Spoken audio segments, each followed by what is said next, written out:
Shalom Ubracha, nous poursuivons avec la troisième Mishnah du 11e Pérec. La Mishnah nous dit Chomer b'divrei sofrim b'divrei Torah, toujours à propos du Zaken Mamri.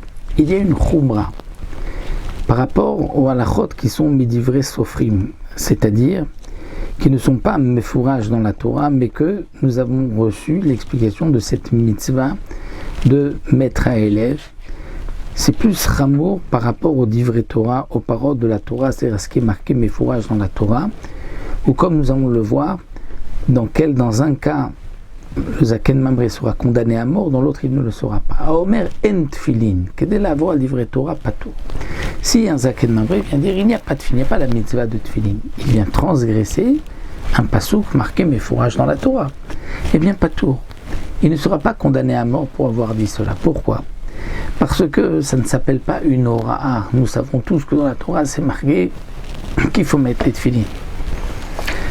Mais s'il dit Chamesh Totafot, le site divrei sofrim chayav, s'il dit il n'y a pas 4 compartiments, il y en a 5 dans les tefillin de la tête. Donc là il vient rajouter sur l'enseignement que nos maîtres ont reçu, Sinaï, donc de maître à élève, qui explique le Totafot, qu'il s'agit en vérité de 4 parachiotes, et lui dit il faut mettre 5.